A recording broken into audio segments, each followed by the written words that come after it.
ତାର ପାଞ୍ଚ ପର୍ବରେ ଲେଖାଯାଏ ପାର୍ବତୀ ଉପଦେଶରେ ନମ୍ର ଲୋକମାନେ କହିବେ ସେମାନେ ପୃଥିବୀର ଅଧିକାରୀ ହେବେ। ମାତୃ ପାଞ୍ଚ ପର୍ବରେ ସେଟା ଲେଖାଯାଏ। ନମ୍ର ହେବା ଜାଗତିକ ମନା ହୋଇ ସେଥିରେ ମାନେ ନ ପଡ଼ି ବରଂ ନମ୍ରଚିତ୍ତ ହୋଇ, ଆଉ ଯେଉଁମାନେ ନମ୍ର ହୁଅନ୍ତି ସେମାନଙ୍କ ପ୍ରତି ପ୍ରଭୁ କ'ଣ କରନ୍ତି? 6 ପଦ ଯଦି ଦେଖିବା ଆମେ ସେ ଯାକୋବ 4 ପର୍ବ 6 ପଦରେ ଲେଖାଯାଏ କ'ଣ?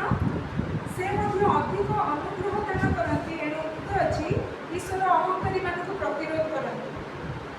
ଅହଂକାରୀମାନଙ୍କୁ ପ୍ରତିରୋଧ କରନ୍ତି କିନ୍ତୁ ନମ୍ର ଲୋକମାନଙ୍କୁ ଅନୁଗ୍ରହ ଦାନ କରନ୍ତି। ନମ୍ର ହେବା ଭାରି କଷ୍ଟ। ଆଜି ସକାଳେ ମାନେ ବାକ୍ୟ ଯେତେବେଳେ ଆମେ ଇମାନୁଏଲ ପ୍ରାର୍ଥନା ମଣ୍ଡଳୀରେ ବସିଥିଲୁ ସେତେବେଳେ ନମ୍ର ବିଷୟରେ ଏକତ୍ର ବିଷୟରେ ଆମେ ଶୁଣୁଥିଲୁ।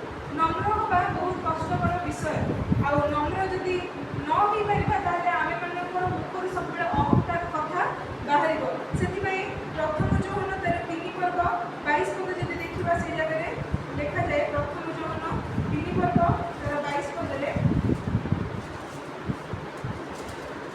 ସେଠି ଲେଖାଯାଏ କ'ଣ? ଆମେ ମାନେ ଯାହା ଯାହା ମାଗୁ ସେଇ ସବୁ ତାହାକୁ ପାଇଥାଉ। କେତେବେଳେ ପାଇଥାଉ?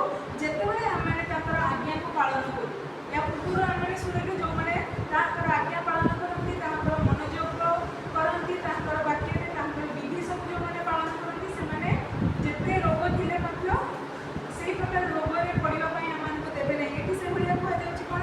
ଆମେ ଯାହା ଯାହା ମାଗୁ କେଉଁ ଅଭିପ୍ରାୟରେ ମାଗିଥାଉ? ଯଦି ଆମେ ତାଙ୍କର ଇଚ୍ଛା ଓ ଆଜ୍ଞାକୁ ଆମେ ପାଳନ କରିଥାଉ ଆଉ ତାହାଙ୍କ ଦୃଷ୍ଟିରେ ଯାହା ସନ୍ତୋଷଜନକ ସେଇ ବିଷୟରେ ମାଗିଥାଉ। କେତେବେଳେ? ଯେତେବେଳେ ଆମମାନଙ୍କର ଅନ୍ତଃକରଣ ନମ୍ର ହେବ। ଯଦି ଆମର ନମ୍ର ଅନ୍ତଃକରଣ ଯଦି ଆମେ ହେଇଥିବୁ ତାହେଲେ ଆମେ ଯାହା ମାଗିଥାଉ ତାହା ଆମମାନଙ୍କୁ ମିଳିବ। ସେଇ ପ୍ରକାର ପ୍ରଥମ ଯୌବନ ତାର 5 ପର୍ବ 14 ପଦରେ ମଧ୍ୟ ସେଇଭଳି ଲେଖାଯାଏ କ'ଣ? ଯେବେ ଆମେମାନେ ତାହାଙ୍କ ଇଚ୍ଛାନୁସାରେ କୌଣସି ପ୍ରାର୍ଥନା କରୁ ତେବେ ସେ ଆମମାନଙ୍କୁ ପ୍ରାର୍ଥନା ଶୁଣନ୍ତି। ସେତିକି ବେଳକୁ ପ୍ରଭୁ ଆମମାନଙ୍କର ପ୍ରାର୍ଥନା ଶୁଣନ୍ତି।